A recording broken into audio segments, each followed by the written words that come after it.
la federación que somos, la que hemos venido siendo hasta ahora.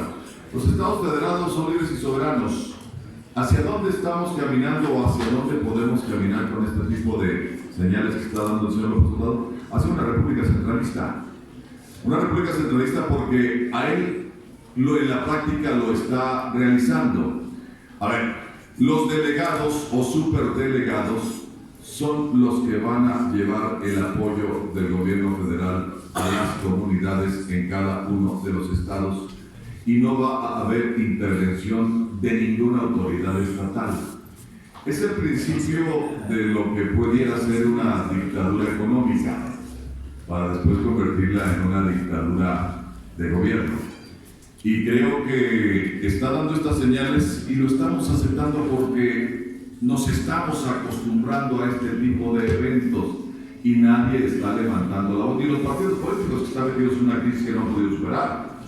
A ver, el Partido Revolucionario Institucional entró en una crisis y hace 2 días sale Claudia Ruiz Massieu, acompañada de José Murat y acompañada de don Augusto Gómez Villanueva. Yo respeto mucho a don Augusto Gómez Villanueva porque es uno de los hombres que más impulsó al campo, pero es un hombre de hace 40 años. Es un hombre que ya las generaciones de estos tiempos ni siquiera lo conocen. Ya no saben que hizo el pacto de Ocampo, que convirtió el Departamento de Asuntos Agrarios y Colonización en la Secretaría de la Reforma Agraria. Vaya que fortaleció la CNC y también permitió que surgieran otras agrupaciones campesinas. Pero de eso no lo conocen los jóvenes de ahora. Y hoy los jóvenes de ahora son mucho más que los adultos, Y son ellos los que están moviendo la economía, son los que están moviendo la costumbre y son los que están moviendo las conciencias a través de las redes sociales. Y eso, desde luego, que lo entiende muy bien Andrés Manuel López Obrador, que no lo han entendido los demás. Vaya, yo no veo al PRI, no veo al PAN, no veo al PRD, o cualquier grupo opositor que tenga peso en redes sociales, como lo tienen los activistas que están en favor de Andrés Manuel López Obrador. Sí tenemos un problema de percepción, porque lo único que estamos nosotros en estos momentos percibiendo es que hay un talante quizá un poco autoritario por tratar de imponer ciertas condicionantes, y me parece que no estamos viendo el proyecto de lo que está por venir. A ver, que le quite dinero a las universidades en cuanto le protestaron las universidades, regresó. Y eso es una muestra muy palpable de que trae una estrategia. Sí voy a regular en aquellos asuntos que efectivamente tengan ciertas cosas que me van a afectar en la percepción generalizada. Porque si se mete con la universidad, con el Politécnico y con la UAM, que son las universidades, los institutos de educación superior más acreditados que hay en el país, pues es lógico, pero ya nos tocó. Lo mismo, pues mire, tiene el Congreso en plenitud a su favor. Es el presidente. Lo único que le falta es vulnerar a la Suprema Corte de Justicia. Ya lo intentó. Ya los desgastó. Ya les va a meter a una mujer morenista. De nada sirve que Loretta Ortiz diga que ya renunció a Morena para poder ser ministra de la Suprema Corte de Justicia. Va a seguir siendo morenista y va a ser la ministra del presidente ahí en la Suprema Corte de Justicia. Y no descarten ustedes que en cualquier momento salga una ley, así como lo han dejado establecido algunos congresistas, en el sentido de que sean los jueces ahora y los ministros elegidos por votación popular.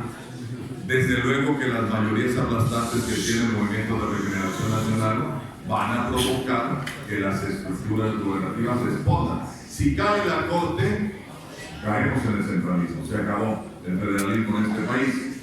¿Cuáles son las consecuencias de una república centralista? Bueno, pues los departamentos se convierten en simples títeres del mandatario y el mandatario le va a dar a cada quien lo que él quiere. Así funcionan, y es el primer paso para llegar al establecimiento de una república tipo bolivariana. Vaya, el hecho de que hayamos tenido a Nicolás Maduro bien protegido aquí, lo guardaron, no lo expusieron, y después se toma una fotografía de don Andrés Manuel López Obrador junto a Evo Morales y a Maduro, bueno, pues diciendo mis grandes amigos, me parece que es un indicio muy claro hacia dónde va por los conceptos y los preceptos ideológicos del actual régimen. Pero cabe la esperanza de que todavía la gente de este país tenga reacciones y empiece a rechazar, porque ya se ha visto poco de rechazo, pero también ha sufrido en 15 días de presidencia un desgaste tremendo, al grado que hace 2 días tuvo un desvanecimiento y lo tuvieron que sujetar. Y recordemos que ya tuvo un impacto muy severo que le mutiló medio corazón. Creo que ese respirar tanto humo cuando le meten ahí pues todos los que hacen este tipo de misas indígenas que son muy dadas en este país. Por cierto, la reacción de las iglesias actuales, tanto las iglesias católicas como las otras religiones, están enojadas en ese sentido, porque no ha volteado hacia ellas, no se ha reunido con las iglesias, que además tienen más de 20 millones, nada más las evangélicas tienen más de 20 millones de adeptos, no, y están enojadas con él. Vaya, estamos viendo un gobierno que viene y que lo único que está generando es incertidumbre en muchos sectores del país. Vaya, los procesos económicos están muy a la deriva. Los empresarios, los grandes empresarios están empezando a voltear hacia otros lugares para llevar sus capitales. Si se da en México una fuga de capitales, será el caos en este gobierno. No veo cómo pueda detener por ahora la inquietud que existe en los mercados. Desde que él fue declarado presidente, los mercados empezaron a tener un problema muy severo en el declive de los valores de ciertas acciones. Vaya, la decisión de terminar con el aeropuerto tuvo que ser un llamado de todas las calificadoras estadounidenses para decirle: aguas, te vas a meter en un problema económico. Bueno, ya rectificaron, siempre cites poco pero tantito. Pero vamos a seguir con el de Santa Lucía. A ver, en Santa Lucía la pista es muy pequeña, es para niños pequeños, no puede recibir un caminante, pero además tiene un lago enfrente y tiene todas las viviendas de los mandos o de la tropa allá al lado. Vaya, es difícil construir. Toluca, por la misma densidad atmosférica que tiene, puede provocar un problema muy severo en cualquier avión. Vaya, se necesita buen tiempo para salir o entrar. Si hay, como siempre, una presión atmosférica mayor, simplemente no van a poder salir y entrar. Me parece que esa rectificación que le toca realizar es el indicio de que pues está operando algo de pronto, no tiene estudios serios que le permitan analizar cuál es la viabilidad de qué proyecto. El proyecto económico, vaya, los mercados están en indecisión. Todos los días se sube, baja, porque no hay una ruta definida, no da certeza todavía la secretaria de Hacienda y no da certeza el discurso que está utilizando el presidente de la República. Eso es en la parte económica, pero en la parte política, en la parte política simplemente es una dictadura de las masas. No veo por el momento alguna fuerza opositora que pudiera en cualquier momento surgir o brotar, a menos que sea la sociedad civil. El Partido Revolucionario Institucional está bien, disminuido, con sus bases prácticamente corrieron hacia otros lados. Porque finalmente los de abajo siempre van a estar con los que les ofrezcan algo. Eso ellos no tienen la militancia tan arraigada como las personas que van por una parte ideológica, porque prefieren la parte ideológica.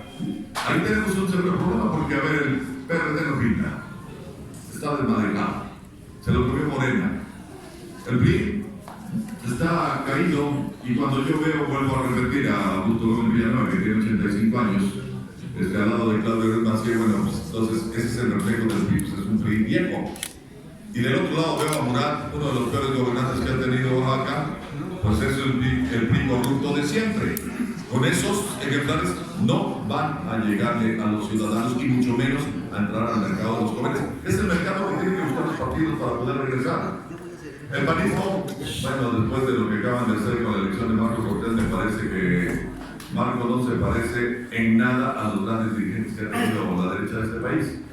y creo que Marco pues, no es más que un remedio muy disminuido de lo que fue su candidato presidencial. Vaya, para hoy por hoy, Anaya sigue siendo el dueño del Partido de Acción Nacional. Y de ahí en fuera, pues el PRD son 4 o 5 indicadores, porque todos están en Morena. Todo el PRD es Juan Morena. Se quedaron pues, la gente que le sigue siendo fiel a los dueños del partido, que son los chuchos. ¿Y por qué se quedan? Pues porque sigue dejando dinero. En este país los mexicanos somos muy generosos para otorgarles enormes cantidades de dinero a los partidos políticos cuando debieran ellos buscar sus propios recursos. Y los ciudadanos somos los que aportamos, somos los que los mantenemos. Siempre ha ocurrido así. Y esta costumbre de lo que fue el esquema hegemónico producto de la Revolución Mexicana de 1910, ¿qué van a cambiar las cosas? No lo creo, porque lo mismo que hacían los gobiernos priistas, las dádivas que daban, los programas que hacían, bueno, ahora son programas sociales. Y además con un control gubernamental muy férreo, porque si ustedes platican con cualquiera de los morenistas, los llevan listado. Y aquel que no va, simplemente no recibe. Están en esa tonalidad. Y lo van a seguir haciendo en los siguientes meses porque necesitan empezar a construir a partir de la deconstrucción o destrucción del régimen actual. Están utilizadas por el momento las mismas instituciones porque no han concebido otras que puedan funcionarles mejor. Vaya, y esto quiere decir que el sistema político mexicano sigue vigente, cuando menos en cuanto a la operatividad de cada una de las instituciones que fueron diseñadas hace muchísimos años y que, por desgracia, nunca fueron modernizadas. Y me parece que lo que está haciendo Andrés Manuel López Obrador es utilizar el mismo esquema de cooptación que en su momento utilizaron los priistas, porque viene de ahí mismo, porque ahí nació, porque ahí se inició, ahí se originó, ahí creció, ahí se enriqueció. Y bueno, pues llegó el momento en que tuvo que separarse, pues porque él visualizaba que no iba a llegar. Vayamos hacia el dinero. Ustedes saben lo que cuesta hacer una concentración. Ustedes saben lo que cuesta llevar gente a una plaza pública. Y ustedes por consecuencia deben saber que el gasto total de llevar 100,000 personas al Estadio Azteca para la culminación de la campaña de Andrés Manuel López Obrador costó más de 300 millones de pesos. Nada más de 150 millones de pesos en puros camiones. Ustedes saben lo que cuesta hacer una movilización. Bueno, pues él la sigue haciendo y las ha hecho toda la vida. ¿Y de dónde han salido los recursos para eso? Porque él nunca ha hecho una sola declaración en el sentido de que en su declaración anual señale que recibe dinero. O sea, él sigue siendo el hombre austero, pobre, y nunca ha hecho una declaración, pero ahí están las evidencias. Al juntar a 100 personas en una plaza pública de cualquier pueblo cuesta dinero. Recorrer el país con un esquema de activismo cuesta bastante dinero. Bueno, ¿de dónde salieron? Les voy a platicar una anécdota que quizá pocos conocen y la acabo de corroborar hace 3 días que platicaba con una participante de ella. Cuando Andrés Manuel López Obrador hizo el primer plantón en el Zócalo de la Ciudad de México con los 60 barrenderos que trajo de Villahermosa, que armaban escándalo todos los días, Manuel Camacho Solís era el regente de la ciudad y el secretario de Gobernación era don Fernando Gutiérrez Barrios, Salinas de Gortari. Y Manuel Camacho competía mucho con don Fernando Gutiérrez Barrios para ver quién podía ser mejor secretario de Gobernación. Manuel Camacho se sentía secretario de Gobernación alterna. Y él resolvía problemas. Vaya, todo el gobierno se lo dejaba a Manuel Aguilera. Recordemos que Marcelo Ebrard era el director general de gobierno, su consentido. Un día Marcelo Ebrard le dice ante Manuel Camacho, va a ver al director del Pemex y le pide 1.500 millones de pesos para levantar el plantón que tenía Andrés Manuel López Obrador en el Zócalo capitalino. Y Carlos Rojas le dice, si a mí no me habla el presidente, no te puedo dar un solo centavo. Me vino descorazonado y Marcelo Ebrard, que era el director de gobierno, que conocía toda la radiografía de lo que ocurría en el Instituto Real, le dijo, En la caja de previsión de la policía hay 2.000 millones de pesos. Fueron por los 2.000 millones de pesos, los sacaron, hicieron la negociación con Andrés Manuel López Obrador. Andrés Manuel López Obrador levantó el primer plantón que tuvo masivo en el Zócalo, se subió a 7 camiones y se estacionó en Iztapaluca, Estado de México. Hasta allá llegó Marcelo Ebrard, acompañado de Joel Ortega. Iba manejando Octavio Flores Muñoz, quien fue el jefe delegacional en Gustavo Madero, y llevaban escolta y le entregaron en 7 maletas que subieron a los camiones 405 millones de pesos. Esa fue la utilidad que le dio Manuel Camacho a Andrés Manuel López Obrador. Por eso Camacho y por eso Marcelo Ebrard son tan cercanos. Camacho a 34.000 millones de pesos de la línea 2, pues es el secretario de Relaciones Exteriores. Recordemos que estuvo 6 años exiliado porque lo podían meter a la cárcel y regresó cuando Andrés Manuel López Obrador ya era presidente electo. O sea, en la total impunidad. Igual que Napoleón Gómez Urrutia, igual que Néstor Salgado, yo soy de Guerrero, conozco muy bien las triquiñuelas que hacía Néstor Salgado y sé lo que hacía muy bien Napoleón Gómez Urrutia. Yo viví en la colonia del Valle, a un lado de la casa de su padre, que es la que actualmente tiene ahí en Anaxaguas. Andrés Manuel López Obrador puede ser un presidente diferente, sí. Puede ser un presidente que trascienda, sí. Y si va a trascender, va a ser única y exclusivamente por el cambio de régimen que está buscando implantar. Pero cambiar un régimen no es fácil, porque no se cambia en la conciencia de las personas, no se cambia manteniendo las mismas estructuras de un régimen caduco y no se cambia si no hay una percepción distinta entre los mexicanos. A ver, cuando yo hablo de percepciones es muy fácil identificar qué son. Nosotros vivimos en el mundo de las percepciones, todo lo percibimos todo el tiempo. Yo vuelo, yo veo, yo toco, yo escucho y formo juicios de valor. Esas son las percepciones. Andrés Manuel juega mucho con las percepciones, con la gente.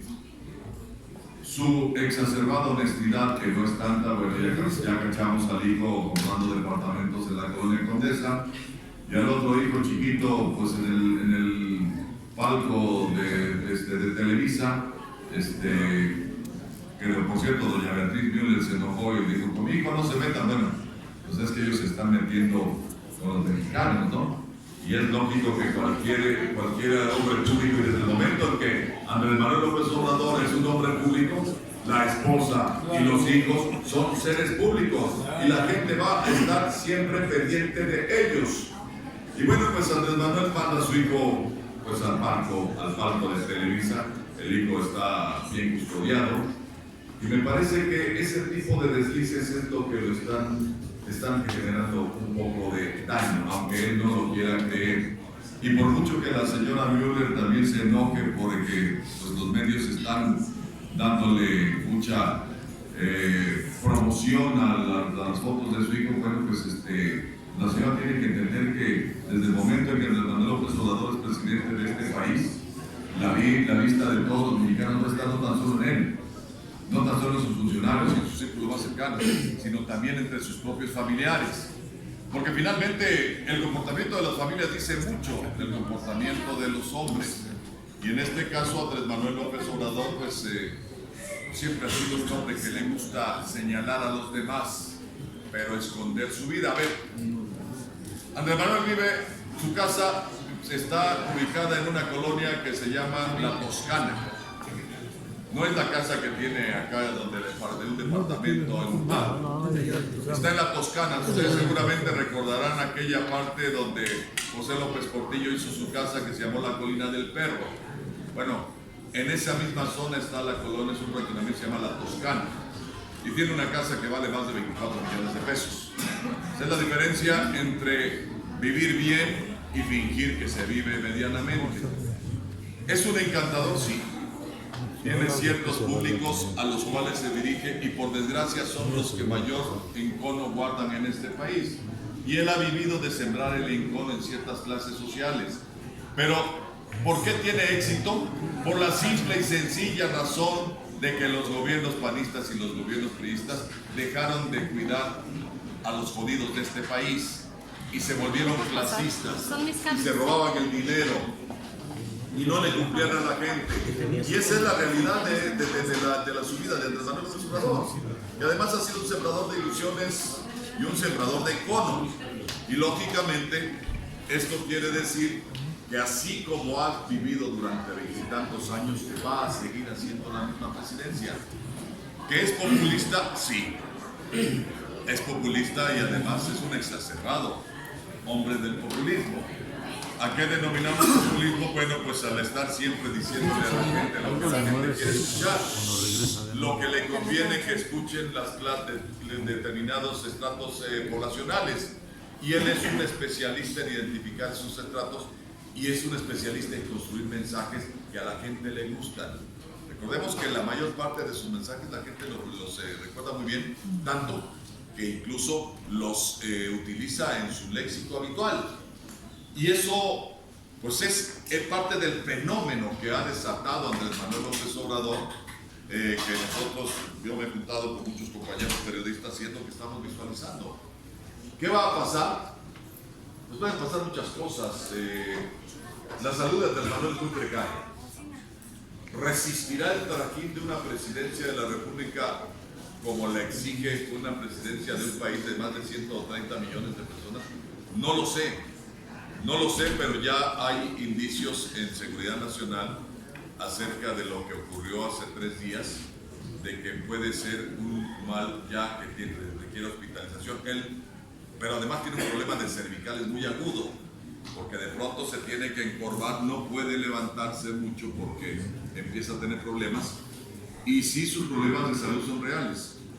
¿Qué va a ocurrir en materia económica? Los mercados siguen dando indicadores de que no hay estabilidad en los procesos de la macroeconomía. Pero el problema que está empezar a tener es que hay precariedad ya en algunos procesos de la economía subterránea y estamos a escasamente 20 días casi de que haya empezado su sexenio. Vaya, no son buenos augurios. Por mucho que su discurso sea optimista, no creo que tarde mucho en utilizar el recurso de que no vamos bien porque las clases oligárquicas de este país no quieren que vayamos bien. Y va a empezar a echarle la culpa a los ricos, que es el discurso populista.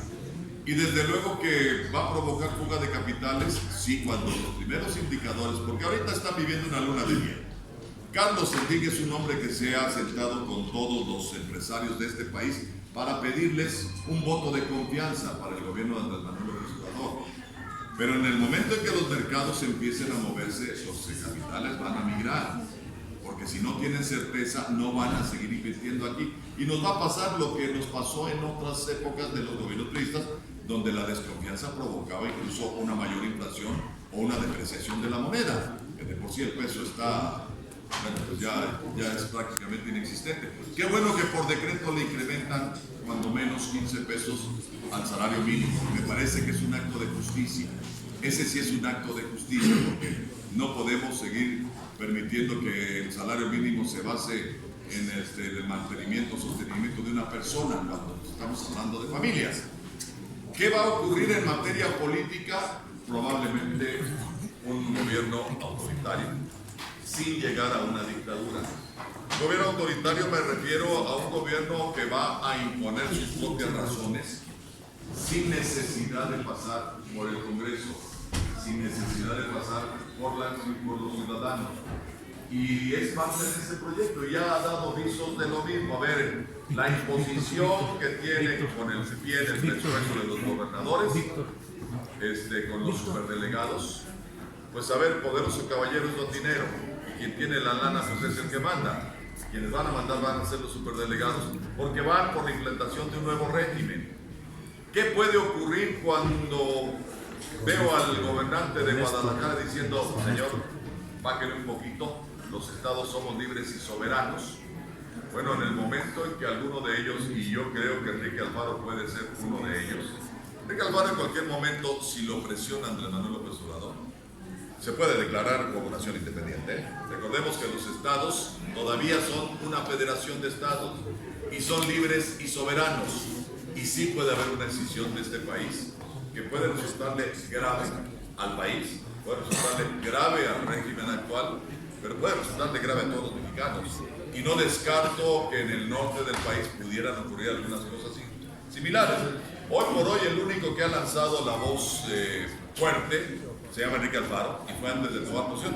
Lo único que dijo López Obrador es: después te atiendo cuando seas gobernador. Bueno, pues en cualquier momento puede surgir una decisión si hay imposición, porque hasta ahora lo previsible es que en cualquier momento inicien una andanada en los gobiernos, en el Congreso, para modificar el pacto federal. Eso es lo que puede seguir y eso sería lo más grave que pudieran intentar. Pero tienen la mayoría. Tienen la mayoría. Es gobierno de México, ya no es Estados Unidos mexicanos. Ya le están cambiando la identidad a la gente. La gente ya está percibiendo un escudo que tiene 6 héroes. El escudo nacional dice Gobierno de México, ya no dice a los lados Estados Unidos mexicanos. Eso es una estrategia de comunicación muy bien implementada, porque la gente ya la aceptó. Ya no hay protestas acerca de la posibilidad de que cambie el escudo. Ya nadie está diciendo nada. Ya todo mundo acepta el logotipo, y una vez que haya una aceptación tácita entre la mayor parte de los mexicanos, en el Congreso lo van a hacer y todo el mundo nos vamos a quedar callados. Ese es el peligro de una sociedad si no empieza a levantar la voz. Ese es el peligro de los medios de comunicación. A ver, los medios de comunicación estamos en crisis todos, ¿eh? ¿Y por qué estamos en crisis los medios de comunicación? Porque ya nos anticiparon que no va a haber dinero. Y sin dinero los medios de comunicación, sin publicidad, sin anuncios, los medios de comunicación no van a sobrevivir. Televisa ha echado más de 2.400 personas a la calle. Yo hablo por Efecto Televisión y nosotros hemos echado a cerca de 180 personas a la calle. Y así estamos todos los medios de comunicación, porque estamos buscando cuestiones alternativas que nos permitan sobrevivir, porque nos están pretendiendo ahogar.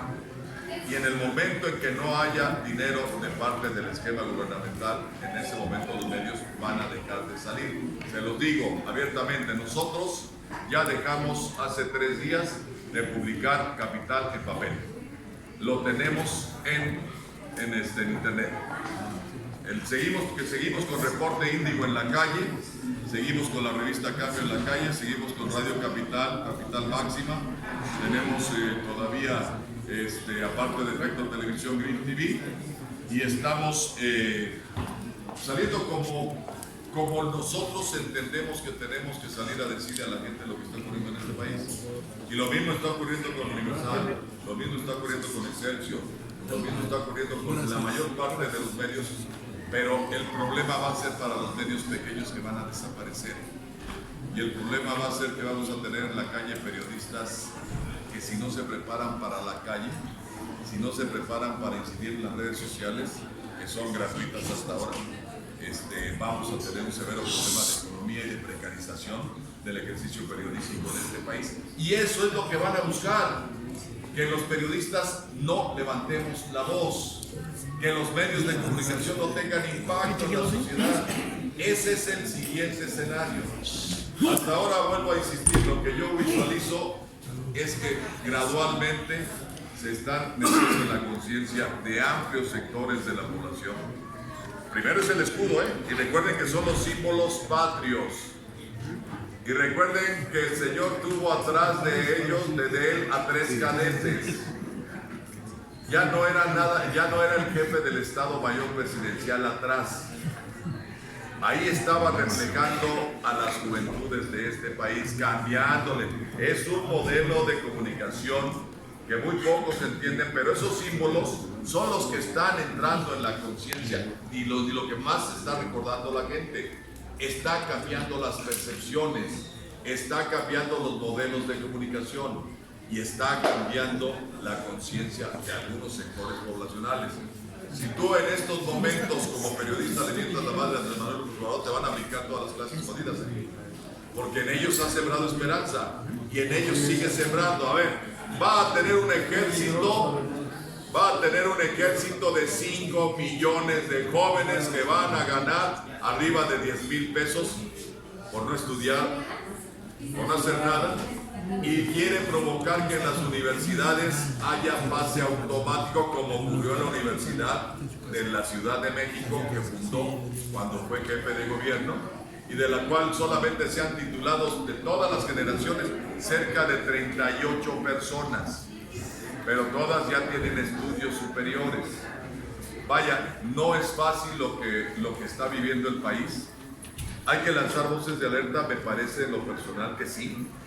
Nosotros, yo platico con mis compañeros periodistas, estamos conscientes de lo que está ocurriendo, estamos conscientes de lo que tenemos que comunicar, estamos conscientes de que esto se va a poner peligroso para quienes hacemos periodismo de conciencia. ¿Se va a poner peligroso? Sí. Y yo me visualizo seguramente dentro de un corto plazo, pues en una crisis con la empresa para la cual trabajo, porque nos van a quitar todo, ya nos quitaron todo. ¿Qué va a pasar? Pues estamos buscando cuestiones alternas, estamos buscando cómo podemos hacer viable una televisora con la iniciativa privada nada más, ya no depender del esquema gubernamental, que en este país siempre los medios dependen hasta en un 60 o 70% de las percepciones que reciben de los gobiernos. Bueno, pues ahora ya no va a haber ni siquiera de los gobiernos estatales. Así se van a poner las cosas, y me parece que, vaya, yo siempre he sido muy proclive a plantear escenarios catastrofistas, porque los escenarios catastrofistas son los que van a despertar la conciencia de la gente para que se mantengan alerta y evitemos lo que pudiera ocurrir. Yo escribo de esa forma, planteo mis escenarios de esa forma, porque es la única manera de empezar a generar un poco de conciencia y de estados de alerta en ciertos sectores poblacionales, para que no permitamos que vaya a haber en México una posible dictadura. Lo van a intentar. Si deshacen la corte, se acabó. Así de sencillo. Y los que son abogados aquí me van a entender muy bien. Si deshacen la Corte Suprema de Justicia, se acabó todo lo que era el México que nosotros conocimos. Porque el Estado de Derecho va a cambiar. Y va a ser ahora simplemente a lo que ellos quieran decir. Cuando yo veo a Mario Delgado advirtiendo cosas, dices, bueno, el líder de la fracción parlamentar en la Cámara de Diputados, en lugar de negociar que ese tiene que ser su mejor trabajo, advierte es que la mayoría los hace ser lo que fue el PRI en su momento también, nada más que era un proyecto distinto de nación, quizá un poco con mayor moderación, pero bueno, este es un proyecto radical y lo van a implantar. Lo van a implantar porque no hay contrapesos en este momento. Vuelvo a repetir, no son contrapesos los partidos políticos, no son contrapesos los medios de comunicación en estos momentos, porque están extremadamente disminuidos, y no son contrapesos los grupos sociales porque no existe organización tan fuerte como la que supo construir durante muchos años a través del Movimiento de Regeneración Nacional, que es ahora, pero comiéndose espacios en el PAN y en el PRD. Recordemos que de alguna manera fue periodismo. Después de que se va del periodismo, se sigue una gran parte del periodismo para formar periodismo con los radicales que había de la izquierda radical, que venía incluso hasta de movimientos subversivos. Qué bueno que emergieron, decíamos, cuando no se les perdonaron las penas de cárcel que tenían, qué bueno que emergieron, tienen todo el derecho de hacerlo, y bueno, pues esa fue la base, y hoy es la base social que mantiene un proyecto hoy por hoy mayoritario, que puede pasar a cualquier expresión social que pueda surgir. Así están las cosas, así las visualizamos desde el periodismo. Nos juntamos muchos los compañeros para platicar y pensamos que pues, el trabajo que nosotros tenemos que seguir haciendo es ese, despertar las conciencias sociales, diciendo lo que está ocurriendo, analizándolo, pero sin tratar de pelearnos tampoco con ellos, porque por hoy tienen el sartén por el mango y es muy facilito que te eliminen en cualquier momento, y es preferible mantener una voz media a gritar y que te callen para siempre. Esa es la situación que estamos viviendo en el periodismo, estamos sumamente preocupados, los medios, estamos preocupados los periodistas y están preocupados los propios empresarios. Yo les agradezco. Si hay preguntas, las que quieran, antes de salir por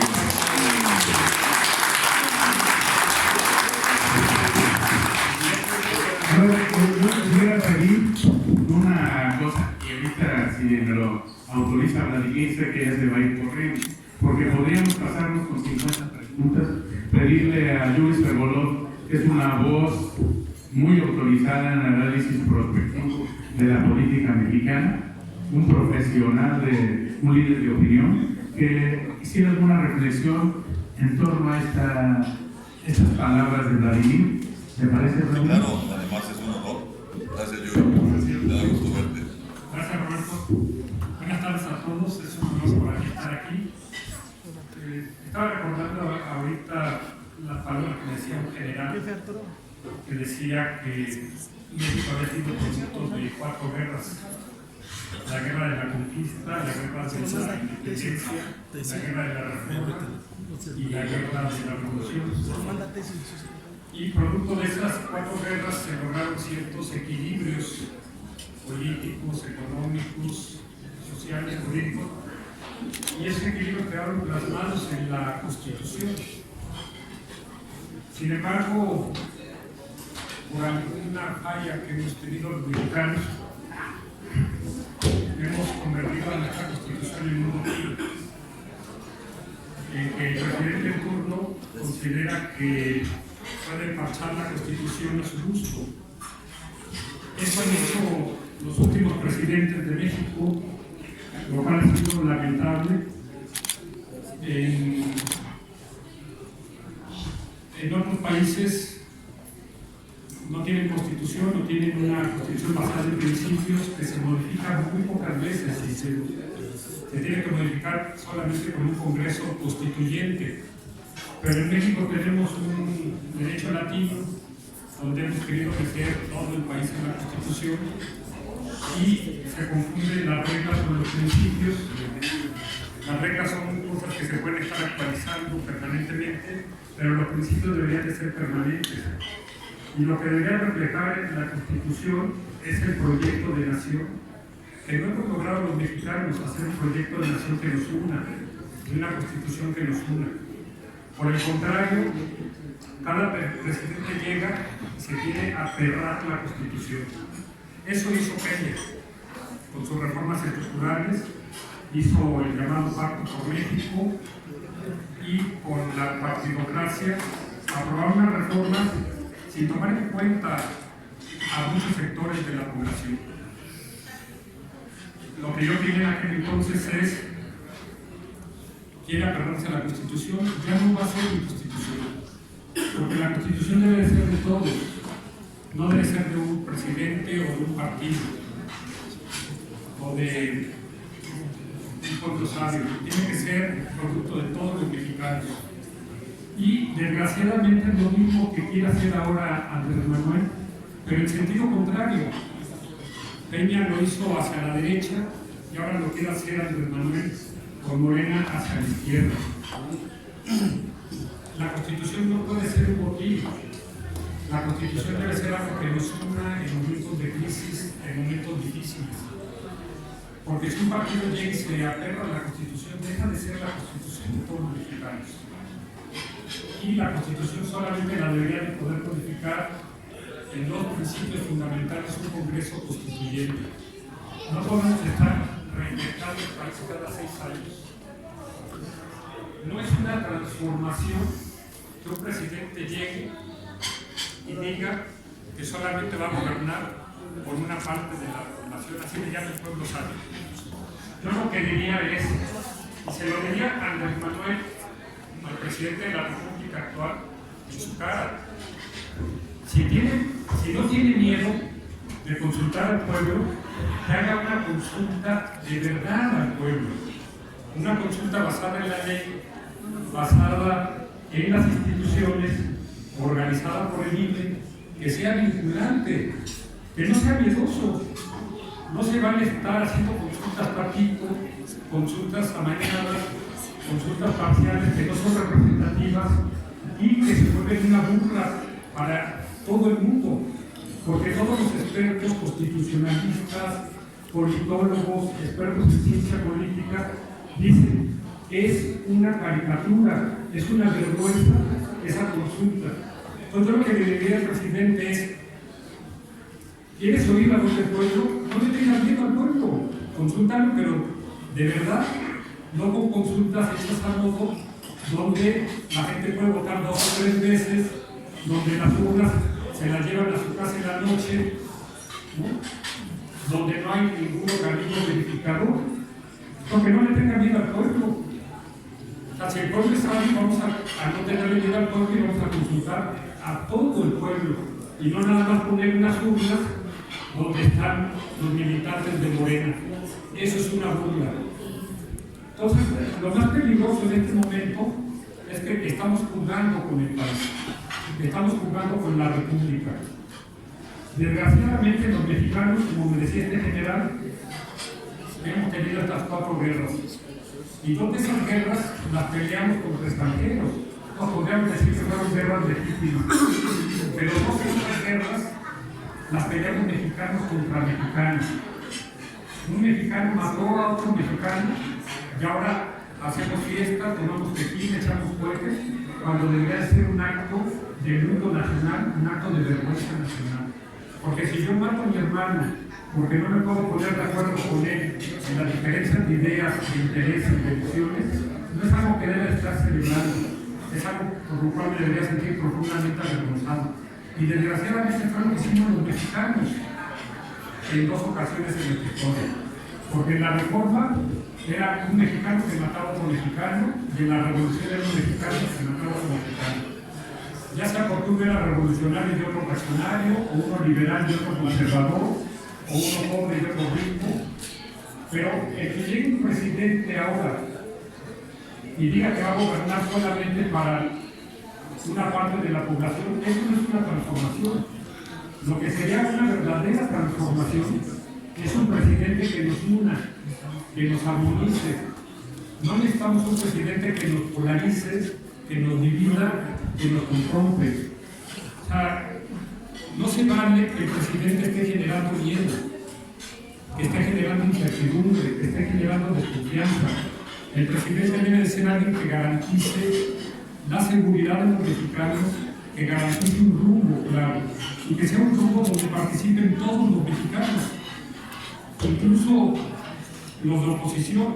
Desgraciadamente, en esta elección atropellamos la división de poderes, porque le dejamos 2 poderes en manos de una sola persona. Y ahora, como decía Vladimir, quieren el tercer poder, y varios de las fieras de Morena querían que se cancelara la Suprema Corte y que se nombrara un tribunal constituyente. Andrés Manuel, afortunadamente, se moderó, pero sin embargo quieren poner a 2 ministros e imponer al próximo presidente de la Suprema Corte, que va a sustituir al actual que termina su periodo el 31 de diciembre. Es decir, que por la buena o por la mala quieren apoderarse del tercer poder. Del otro lado tenemos a los gobernadores contra las cuerdas, porque les han nombrado 32 superdelegados y les han reducido parte del presupuesto a partir del ramo 23, y se están creando 150 coordinaciones regionales. Entonces, vemos que no tiene ahora el presidente otro contrapeso más que los poderes fácticos, como pueden ser los empresarios, los medios de comunicación que ya hablan Vladimir.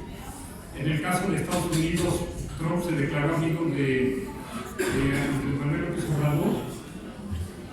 Entonces, el único contrapeso que va a tener Andrés Manuel es la sociedad. Pero él se ha manifestado en contra de la sociedad organizada. De organizaciones como puede ser el Congreso Constituyente Ciudadano, o puede ser cualquier otra organización o pueden ser los organismos autónomos. Y si no hay contrapesos, caemos en el poder absoluto. Y como se decía, el poder corrompe y el poder absoluto corrompe absolutamente. Entonces, aquí ahora, desgraciadamente, le dimos demasiado poder a una sola persona. ¿Por qué? Porque el anterior presidente no metió las manos en la elección como la metían siempre.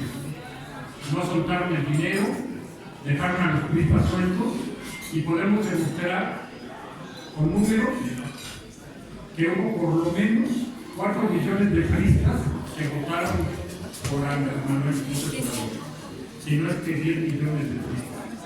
Es decir, que o hubo líneas desde arriba o los dejaron sueltos y los presas acostumbrados a que los movieran, a que los maiciaran, ahora no los maiciaron y entonces votaron por Andrés Manuel. Y eso provocó que no solamente ganara la presidencia, sino que ganara la mayoría en la Cámara de Diputados y en el Senado. Lo lamentable ahí es que nos llevamos entre las patas a la división de poderes, nos llevamos entre las patas a la partidocracia. Y ahora, por esta manera impetuosa de actuar ante el Estado Obrador, nos estamos llevando entre las patas a la República y nos estamos llevando entre las patas al federalismo. Y si no estamos alertas, como decía Vladimir, nos podemos llevar entre las patas al país. Los chinos tienen una maldición y con esto termino. Dicen, ojalá que te toque vivir tiempos interesantes. Y sin duda estamos viviendo tiempos interesantes. Y vamos a vivir tiempos interesantes. México necesitaba un cambio. Y qué bueno que se dio el cambio. Pero no así como se está dando. Tenemos que tener un cambio republicano, un cambio pacífico, un cambio que nos una y que nos armonice. No un cambio que nos confronte, que nos divide. México no requiere la quinta guerra. No necesitamos que un mexicano vuelva a matar a otro mexicano por diferencias de ideas e intereses. Yo lo que le pediría al presidente de México es que actúe republicanamente y democráticamente, que respete el federalismo y que respete la división de poderes, que esté a la altura de México. Porque lo que hemos visto en los 5 meses de transición y en estos 18 días que lleva el gobierno ha sido lamentable, es vergonzosa. Esto no ha sido una cuarta transformación, ha sido, como se dice, una transformación de cuarta o una simulación o una regresión histórica.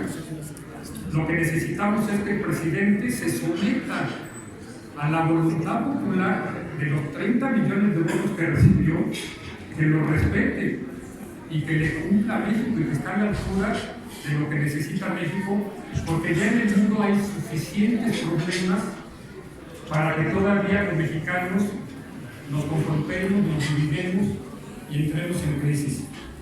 Por eso mi invitación a todos ustedes es que en estos momentos en que la República está en peligro, tenemos que estar alertas, tenemos que estar conscientes y tenemos que participar, porque México no es de Andrés Manuel López Obrador. México es de cada uno de nosotros y de nuestros hijos. Muchas gracias.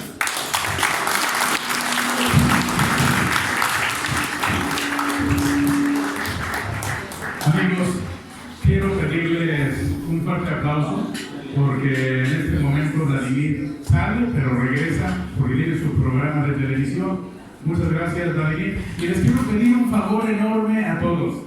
Sé que todo el mundo quisiera hablar y hacer comentarios, pero el tiempo ya no nos permitiría. Tenemos que hacer unos reconocimientos que hemos elaborado para cada uno de ustedes, ¿sí? Y obviamente pedirles que tuvieran la gentileza de que después que los entreguemos, ¿sí?